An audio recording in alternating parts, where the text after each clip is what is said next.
오늘은 사사기 3장 12절에서 30절 사사 애굽 이야기를 보려고 합니다. 먼저 우리가 이 앞편에 보여줬던 사사기 3장 7절에서 11절까지는 사사 온리에 관한 이야기예요. 근데 사사 온리에 관한 이야기는 별로 할 것이 없어요. 왜냐하면 여기도 이스라엘 백성들이 사사기에서 전형적으로 반복되듯이 그들이 지혜를 범하고 그 다음에 외적의 침입에서 고통을 당하고 고통을 당하면서 하나님 앞에 부르짖고 하나님 앞에 부르짖을 때에 또 하나님의 사사를 보내서 그들을 구하고 그리고 이제 사사가 있는 동안에는 평안함을 보내고 그리고 사사가 주면 또 반복되고 이런 사이클이 계속 반복되는 그런 과정이에요. 그래서 오늘 여기 또 사사 애굽의 이야기가 나오는데 사사 애굽의 이야기를 보면은 상당히 강한 메시지를 주고 있어요. 그게 뭐인고 하는 거 보니까 12절에 보면은 이스라엘 자손이 또 여호와 목전에서 악을 행하였다. 그런 것은 악을 행하였다는 것은 하나님을 떠난 거예요. 어떻게 해서 보면 이스라엘 자손이 목전에서 악을 행하여 여호와 앞에서 대적을 치게 들어오겠다 이렇게 나오는데 악을 행하는 것은 하나님을 떠나는 것이고 그것은 또 다른 신을 섬겼다는 것을 우리가 추정해 볼 수가 있는 거죠. 그렇게 하니까 그 다음에 하나님이 어떻게 하셨느냐 모압 왕 에글론을 강성하게 하사 그들을 데려가게 했다 그렇게 나와요. 여기서 재밌는 것은 여호와 하나님이 모압 왕 에글론을 강성하게 했다는 거예요. 이스라엘 백성들을 강성하게 하는 것이 아니라 이방 민족을 강성하게 해서 이스라엘 백성들을 치게 하는 거예요. 그러면 우리가 여기서 뭘 생각해 볼 수가 있냐면은 이 세상에 이 모든 나라가 강하고 약한 것은 다 하나님의 조건이 있다는 거예요. 하나님이 믿는 사람뿐만 아니라 안 믿는 사람, 안 믿는 나라다 할지라도 강하게 할 수 있고 약하게 할 수 있다는 거죠. 근데 이 세상의 모든 게 다 하나님의 주권과 통찰이 있다는 것을 보이는 거죠. 그래서 자기 백성이 악을 행하니까 오히려 이방에 있는 모압 왕을 강성하게 해가지고 이스라엘을 치게 하는 거예요. 그러니까 지금 이 모압 왕이 어떻게 됐냐면 13절을 보니까 모압 왕 에글론이 암몬과 아말렉 자손들을 모아가지고 이스라엘 쳤다. 그래서 종려나무 성을 점령했다 그랬죠. 근데 모압이 그 북쪽에 있는 암몬 족속, 남쪽에 있는 아말렉 족속, 그러니까 요단강 동쪽에 있는 거죠. 사해바다 쪽에. 그쪽에 그 근방에 있는 주변에 있는 분들을 교합해가지고 강력한 시해력을 이루면서 그 다음에 이스라엘을 친 거예요. 근데 여기 보면은 종려나무 성이라고 했죠. 종려나무 성이 여리고성이에요. 여리고성이 거기가 요단강 해저기가 있죠. 요단강 가까이 있으니까 그냥 물이 많은 곳이라 그 종려나무가 있는 거예요. 대추야자. 그래서 그 종려나무 성이라고 하는 거예요. 근데 종려나무 성을 점령하고 거기에 이제 아주 거기를 차지하고 산 거예요. 이게 그래서 14절 보면은 이스라엘 자손이 모압 왕 에글론을 18년 동안 섬겼더라. 18년 동안 이들에게 식문지로 그들에게 지배를 받고 살고 있는 거예요. 그래서 지배를 받고 살면서 15절을 보니까 이스라엘 자손이 여호와께 부르짖었다 그랬어요. 이 모압 왕 에글론의 통치하에 있으면서 그들이 고통을 당하니까 하나님 앞에 부르짖는 거예요. 이 부르짖었다는 말 속에는 그들이 회개했다는 말은 없어요. 그냥 고통 가운데서 그들이 하나님 앞에 부르짖는 거예요. 그랬더니 여호와께서 그들을 위하여 한 구원자를 세우셨다고 그랬어요. 그들이 고통스럽게 부르짖는 고통 속에 부르짖는 그 모습을 보시고 하나님이 한 구원자를 세운 겁니다. 그들을 구하기 위해서 한 구원자를 세운 거예요. 그런데 그 한 구원자가 누구냐 하면은 베냐민 사람 게라의 아들 왼손잡이 에훗이라 그랬어요. 그 사람이 베냐민 사람 에훗인데 그 사람이 왼손잡이였더라는 거예요. 왼손잡이였다. 여기서 왜 왼손잡이라는 말을 강조합니까? 거기에 특별한 의미가 있기 때문에 그런 거예요. 그 사람이 왼손잡이였더라. 그래서 이스라엘 자손이 그를 통해서 모압 왕 에글론의 공물을 받을 때 이렇게 이야기하고 있어요. 여기 보면은 우리가 되게 상상해야 할 일이 있어요. 지금 에봇이 이스라엘을 구원하기 위해서 하나님이 세운 구원자예요. 근데 그 사람이 왼손잡이였더라고 나옵니다. 그런데 시민이니까 당연히 이 공물을 상납하는 거죠. 그 대표로 이제 에봇이 이스라엘 대표로 가서 공물을 바치는 겁니다. 모압 왕 에글론에게. 그리고 이제 16절에서 보면은 여기는 우리가 상상해서 봐야 돼요. 에봇이 길이가 한 규빗에는 좌우에 날선 칼을 만들어서 오른쪽 허벅지에 찼다. 한 규빗이면은 이 팔에서 한 8cm 정도 되는 거예요. 규빗이. 그러니까 그 정도 칼이면은 허벅지 오른쪽 왼손잡이니까 오른쪽 안쪽 허벅지에다가 딱 이렇게 딱 맞는 거예요. 그 정도로 하고 가는 겁니다. 그런데 여기서 왼손잡이라는 것이 보면은 특이한 거예요. 일반적으로 다 오른손잡이에요. 근데 왼손잡이라는 것을 거의 누가 거의 생각하지 못할 때지요. 근데 하나님이 이 사람을 특별히 보니까 왼손잡이를 택했어요. 왼손잡이를. 근데 일반 사람이 생각할 때는 생각할 수 없는 것을 하나님이 왼손잡이를 통해서 오른쪽 허벅지 안쪽에다가 거기다 칼을 차게 맞는 거죠. 이것이 하나님의 지혜입니다.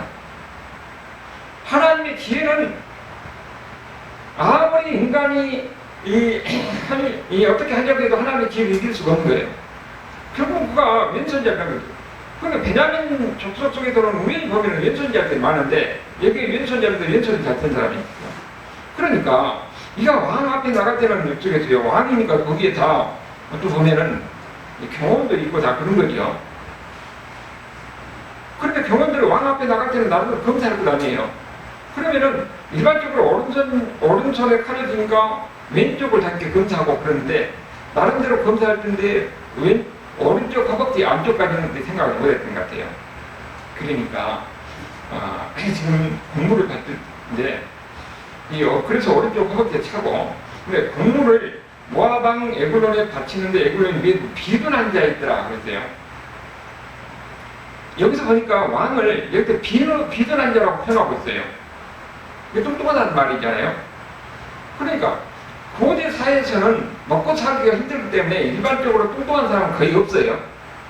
근데 이 사람이 비둔한 자라 했다는 것은 여러 가지로 또 의미가 있는 거죠.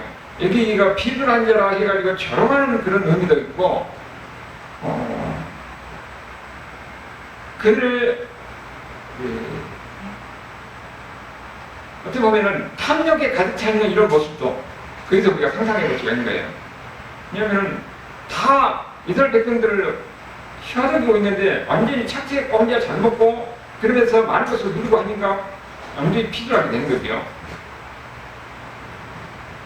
그런 사람이었던 것을 이렇게 강조를 하고 에봇이 공물을 바친 후에 공물을 매공자들에게 보내고 가서 이제 왕한테 이름을 보내고 왕한테 전해 가는 겁니다. 그러면서 뭐라고 그러냐? 에봇이 왕에게 가서 서늘한 다락방에 홀라 왕에게 이제 은밀한 말을 한다고 하고 왕한테 가는 거죠. 그랬더니 이게 서늘한 다락방에 홀라 앉아 있는 중이라 이 다락방이란 말이 여기에만 나온 단어이기 때문에 정확히 무슨 뜻인지 알 수가 없어요. 그런데 일반적으로 다락방이라고 이렇게 표현하고 있는 겁니다. 홀로 앉아 있느라 에봇이 내가 하나님의 명령을 받들어 왕에게 아뢰를 있나이다 하매 그랬어요. 하나님의 은밀한 이야기를 왕에게 들려준다는 거잖아요. 그러니까 왕이 그의 좌석에서 일어나지 그랬습니다. 그러니까 지금 왕이 지금 어떤 사람이에요? 비둔한 자라고 그랬잖아요. 비둔한 자라가 의자에 갖고 일어나면 어떻게 돼요? 여기 양쪽 짚고 이렇게 쭉 일어나야 되잖아요. 그러면은 칼을 완전히 어떻게 잡을 수 있는 상황이 아니에요. 딱 앉아서 일어나려고 비둔할 때가 얼마나 뚱뚱한 사람들이 의자에서 일어나려면 얼마나 힘들어요. 그런 광이에요. 그럴 때에 에봇이 왼손을 해서 오른쪽 허벅지 있는 칼을 빼가지고 이 왕의 배를 찔렀다는 겁니다. 우리가 상상해 보면은 이 일어나려고 할 때에 손을 잡고 의자에 잡고 그 아주 아마 보니까 거부 같은데 이렇게 일어나려고 할 때에 칼을 빼가지고 왕의 배를 찔린 거예요. 그런데 그 다음에 보면은 아주 우리 상상력을 동원하게끔 아주 자세히 다른 성경 어느 곳에서도 이렇게 생생하게 묘사하는 건 없어요. 여기만 그렇게 생생하게 묘사하고 있는 겁니다. 뭐라고 얘기하니까 보니까 왕을 찔렀는데 칼자루까지 배에 들어갔다는 거예요. 그리고 칼자루가 들어가는데 등뒤로 나왔다는 거죠. 그리고 거기가 피가 엉겼다고 이렇게 얘기하고 있어요. 여러분 이걸 우리가 보면은 뭘 생각해요? 이스라엘 백성들 입장에서는 이 이야기를 지금 이 사사기 이야기를 들을 때는 어떻게 되겠어요? 그야말로 한 영화의 한 장면을 본 것 같잖아요.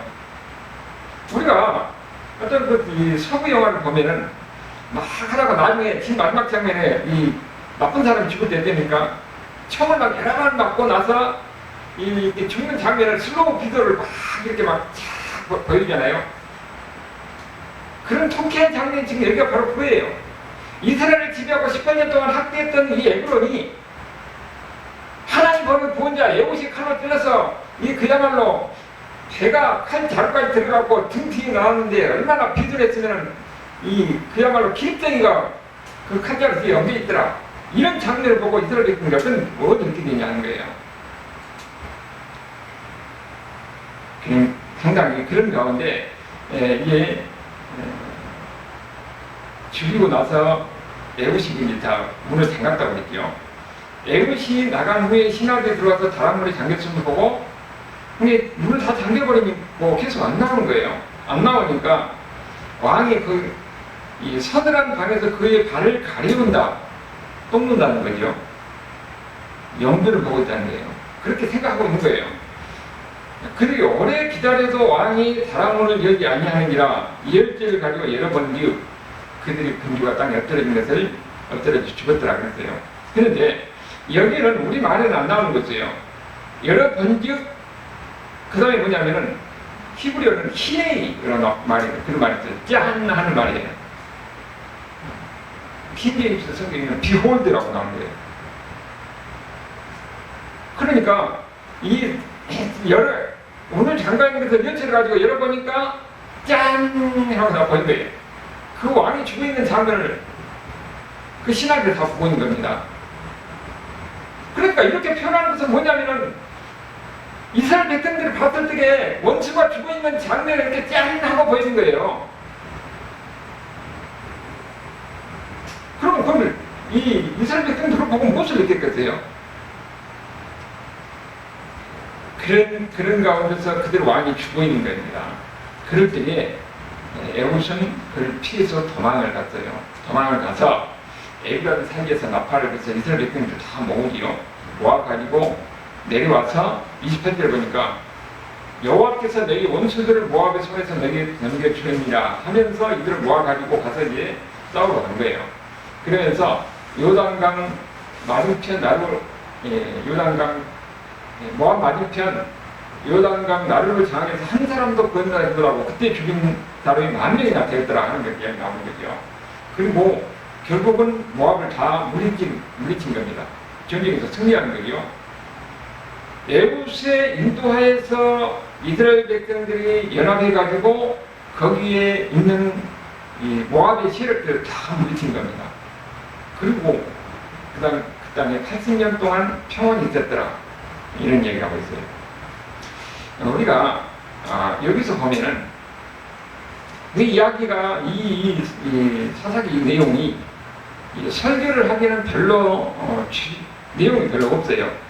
그러니까는 어떻게 하느냐, 이 내용을 가지고 영예를 많이 합니다. 여기 칼날을 성령의 검이다 그렇게 이야기하고 16절에 나오는 이 양날 칼, 이것을 말씀에 이런 날카로운 말씀이다 이렇게 하면서 영예를 해요. 물론 성경의 칼이 성령의 검, 하나님 말씀으로 이야기를 한다 하면은 칼이 다 성령의 검이고 하나님 말씀 것은 아니에요. 근데 여기도 그렇게 붙여서 설명을 하는 거 있어요. 그래서 우리가 여기서 오늘 보려고 하는 것은 영예에 대해서 우리가 또 이해할 필요가 있는 거예요. 영예. 왜 영예가 문제인지. 이 영예는 언제부터 시작됐냐면은 초대때 당시에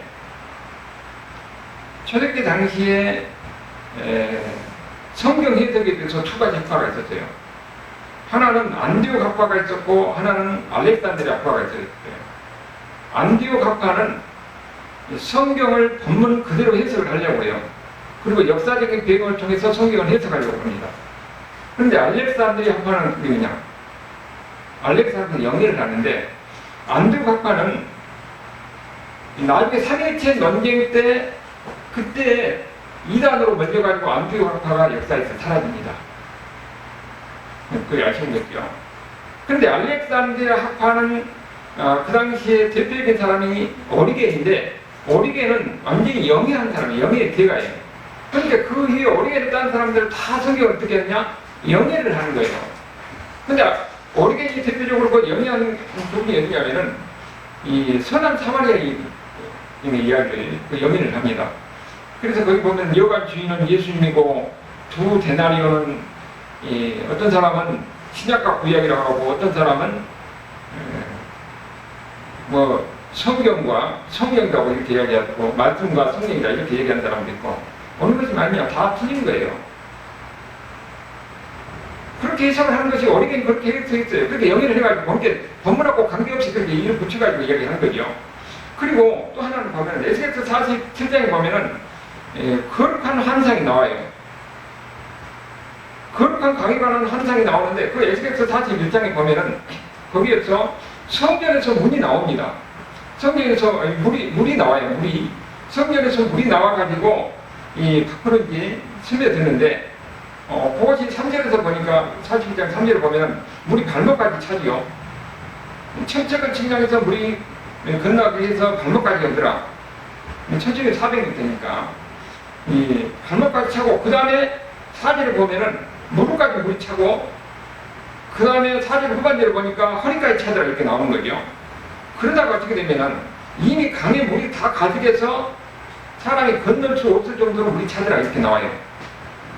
근데 물이 성전에서 물이 나와가지고 차근차근 발목까지 차고 무릎까지 차고 그 다음에 허리까지 차고 이런 광경이에요. 그래서 이제 건널 수 없는 그런 광경이 됐다는 거죠. 그리고 그 강에 보면은 강이니까 거기에 물이 있으니까 나무가 있는 거죠.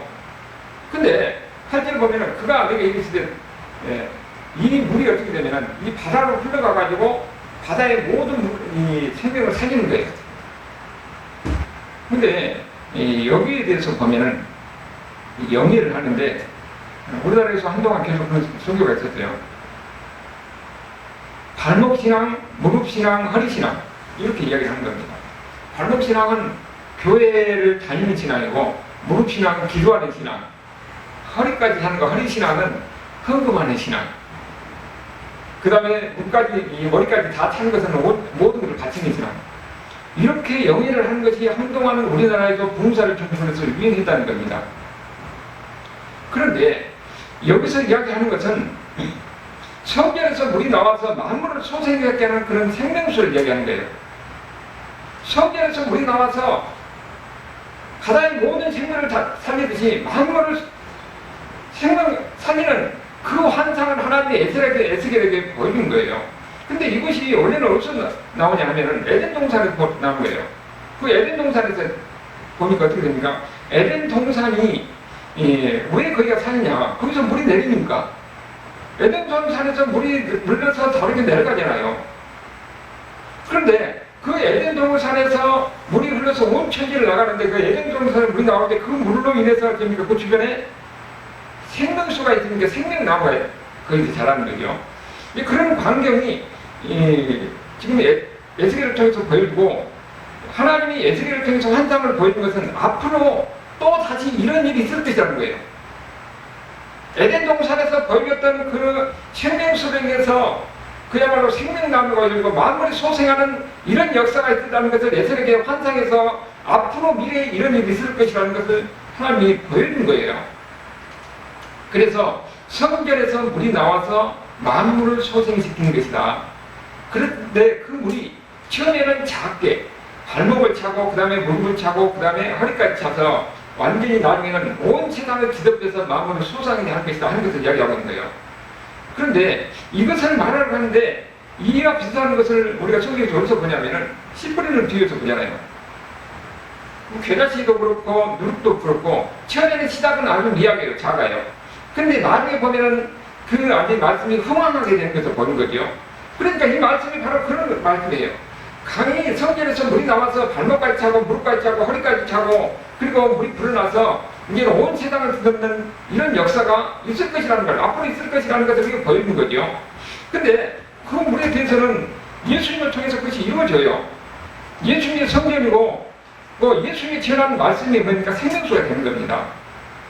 그것이 보면은 요한복음 4장 14절에 보면은 뭐라고 했냐면은 요한복음 4장 14절에 보니까 내가 주는 마시는 자는 영원히 목마르지 아니하라. 내가 주는 물은 그 속에서 영생하도록 솟아나는 샘물이 된다고 그랬어요. 내가 주는 물을 마시는 자, 그건 뭡니까? 하나님 말씀이에요. 생명수가 하나님의 말씀이 생명수예요. 그래서 예수 믿는 사람이 성전인데 그 성전에서 물이 나오는 거예요. 생명수가 나오는 겁니다. 물이 솟아나는 거예요. 그리고 요한복음 7장 37절 38절에서 보면은 명절 끝나고 곧 큰 날에 예수께서 서서 외치시되 누구든지 목마르거든 내게 와서 마시라.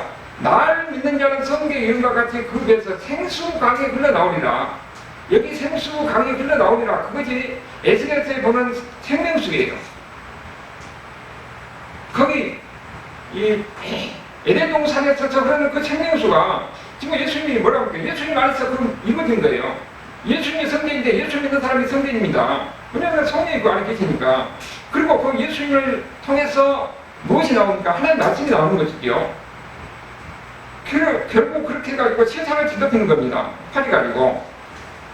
그러니까 예수께서 본 이 환상에 나오는 생명수가 예수님이 말씀하신 그 배에서 생수강이 나온다 하는 그 이야기를 하는 거죠. 이것이 영적으로 예수 믿는 사람들의 심령에서 솟아나는 생명수라는 거예요. 그런데 세상이 종말 때 어떻게 됩니까? 새하늘과 새 땅이 있고 새 에덴이 그 있잖아요. 거기에 새 예루살렘 성이 있습니다. 그 새 예루살렘 성에서 생명수가 나오는 거예요. 그 똑같은 일이 그렇게 벌어진다는 겁니다. 그것이 요한계시록 22장 1절에 보면은 뭐라고 하냐면은 또 내가 수정같이 맑은 생명수 강을 내게 보이니 하나님과 및 어린 양의 보좌, 이게 바로 성전이에요. 생명수가 성전에서 나오는 겁니다. 성전에서. 지금 거기 이야기를 하고 있는 거예요. 맑은 생명수가 거기서 나오는 겁니다. 그래서 길 가운데 흐르는 2절에 보니까 흐르는 좌우에 생명나무가 있어 12가지 열매를 맺되 달마다 그 열매를 맺고 잎사귀들이 만국을 치료하게 있더라. 이렇게 이야기하고 있어요. 이것이 에스겔이 본 환상이 바로 이거예요. 마지막 때 천국에 있었던 모습을 하나님이 에스겔을 통해서 환상을 보이는 겁니다. 그런데 그것이 영적으로 예수님이 임하는 그날 에스겔의 환상을 보는 거예요. 예수님이 임하는 그날을 통해서 이루어지는 것이니까 그게 바로 종말적 환상이라고 그렇게 이야기하는 거죠. 그런데 실제 역사 속에서 예수님 안에서 모든 사람의 심령 세계는 뭐합니까? 그리스도의 영이 계신 거죠. 그래서 이 그리스도의 영이 계시고 그래서 성령이죠. 예수 믿는 사람이 거기서 나오는 하나님의 말씀이 바로 생명수가 솟아나는 같은 똑같이 이렇게 솟아나는 거예요. 하나님의 말씀이 예수 믿는 사람들을 통해서 결국은 생명의 말씀이 생명수가 솟아나서 세상을 뒤덮이고 하나님 나라가 이룰 것이다. 이것을 땅에서 보여준 거죠. 근데 이런 메시지를 이 영이라는 하나님 말씀을 못 얻어가는 것이 된다 하는 거예요. 그리고 또 하나 우리가 생각해야 할 것은 영예를 하는 것은 뭐입니까? 단어 하나하나에 의미를 두면서 연결점이 없이 단어 하나에 의미를 두고 하려고 하는 거예요. 그런데 예수님도 영예를 하는 경우가 있어요. 그것은 예수님이 하니까 그렇게 하는 것인지 우리가 그렇게 하는 것 아닙니다. 예수님이 어떻게 했냐면은 이 주인이 포도원을 농부에게 맡기고 그리고 먼 나라로 가서 종을 벌여서 시혜를 받는 그런 이야기가 있지요. 거기에 대해서 예수님이 거기에 하나하나 의미를 붙입니다. 그 땅의 주인은 하나님이고, 농부는 이스라엘 백성들이고, 종은 선지자들이고, 아들은 예수입니다. 거기에 대해서 의미 하나하나를 붙입니다. 그리고 그 예수님이 비유로 이야기할 때에 거기에 든 서기관이나 바리새인들은 예수님이 말씀하는 게 무슨 말씀인지 알아들었어요. 그러니까 비유로 이야기하는 사람이 자기가 그 비유에다가 단어 하나의 의미를 두고 이야기하는 것은 그렇게 할 수가 있는데, 듣는 사람이, 독자가, 거기에 읽은 사람이 그 비유에 하나하나 의미를 두어가지고 해석하려고 하는 것은, 그것은 원래 의도하고 다른 것이죠. 자기가 마음대로 그 의미를 두어가지고 해석하는 겁니다. 그게 바로 이단들이 하는 것이에요. 그러니까 그렇게 해서는 안 된다는 거죠. 그래야 우리가 오늘 보는 사사기에서 보는 것은 이 이야기를 통해서 뭡니까? 이스라엘 백성들이 자기를 압제한 그 압제자 에글로를 그렇게 우스꽝스럽게 묘사하면서 그들이 18년 동안 그들의 압제 속에서 당했던 이런 고통과 어려움을 그들이 하나님 앞에 호소했는데, 결국은 하나님이 구원자를 보내서 그 압제자를 죽이는 광경, 그 광경을 아주 드라마틱하게 묘사를 해가지고 이스라엘 백성들에게 무엇을 보여주는 겁니까? 우리가 힘들고 어려울 때 하나님께서 우리를 구원자를 보내서 이 압제 속에서 해방시킵니다. 그러면은 지금 우리가 고통스럽고 어려운 가운데 있는데 우리가 부르짖고 외치면 하나님 우리를 구원자를 보내서 우리를 도와줄 것이고, 그리고 우리가 그 압제에서 벗어나서 이게 평강을 누릴 것이다. 이 희망과 이 소망 갖고 사는 것이에요. 그런데 이것이 바로 이거의 확장판이 요한계시록에 하는 이야기하는 거예요. 하나님의 때가 되면은 하나님이 이 세상에 있는 모든 악을 심판하고 예수 믿는 사람들은 나중에 천국 가서 주님 앞에서 영원한 삶을 살 것이다. 기쁨을 위해 살 것이다. 이것을 우리에게 보여준 겁니다.